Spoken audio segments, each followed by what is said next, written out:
What is up, amigos? Hope you're doing awesome. My name is Maddie. Welcome back to my channel. There are some films that make you feel something deep, joy, pain, nostalgia, or even a rush of devotion.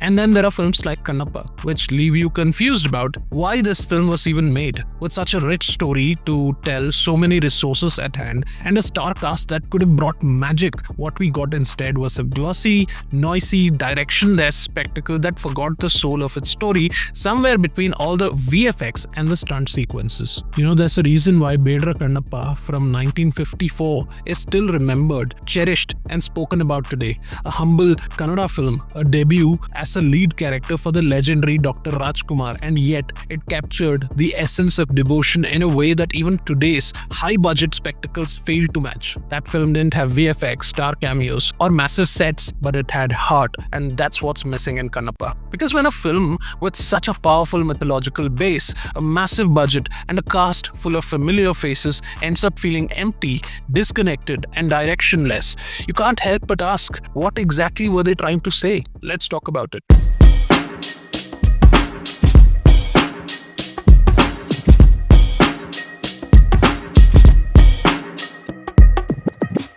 So the film is supposed to be based on the legendary tale of Kannappa, a tribal hunter who offered his own eyes to Lord Shiva in pure devotion, a story that is emotional, powerful, and symbolic. But here, the plot feels more like a video game side quest. What should have been a spiritual journey like Annamaya becomes an over-dramatic action fantasy. It takes nearly half the film to even get to the point of emotional connection, and by then, most people are already checked out. The writing is flat, loaded with heavy dialogues that sound more like public speeches than real emotions. The first half is painfully slow, trying too hard to set up a grandeur that never really arrives and wasn't even needed. And the second half, while somewhat better, still doesn't justify the 3-hour runtime. Now, talking about the performances, Vishnu Manchu gives it his all, and credit where it's due, he tries, but the performance lacks emotional weight. You never really feel his devotion or transformation.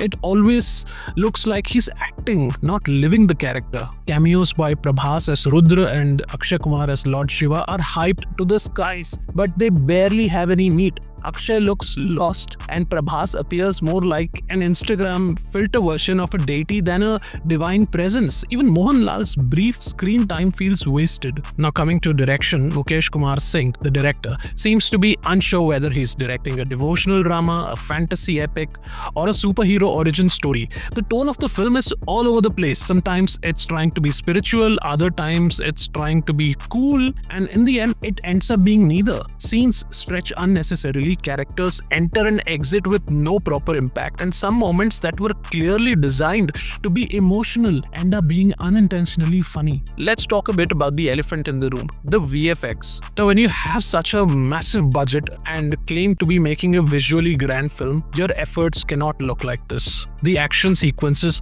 are over-stylized and underwhelming. The visual effects lack finesse, and the art design feels plastic. The cinematography is average at best. The backgrounds don't blend naturally, and even the costumes and makeup look exaggerated rather than authentic. The background score is loud and forceful, not emotionally moving. The music tries to guide your emotions instead of letting you feel something naturally. Now, the length of the film, 3 hours, is not a crime if your film deserves it. But here, every minute, especially in the first hour, feels stretched to death. The editing lacks rhythm, important moments are rushed, and unimportant ones are dragged on. By the time the emotional climax comes, it feels too little, too late. So my final thoughts, Kannappa is a film that had every opportunity to become iconic. The story is rich, the real legend is moving, but this version strips away the emotion and gives us a hollow, overblown drama that forgets the very reason the story was passed down for generations. Its soul.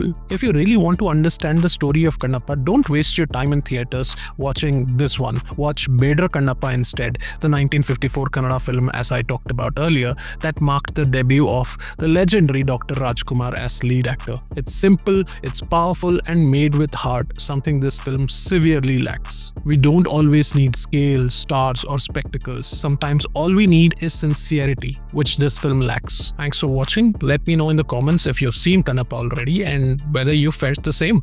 And don't forget, Bedara Kannappa is just a YouTube search away. Pure cinema, straight from the soul. If you like this honest take, subscribe for more such grounded reviews. Thank you for watching again. Take care, stay awesome. Bye-bye.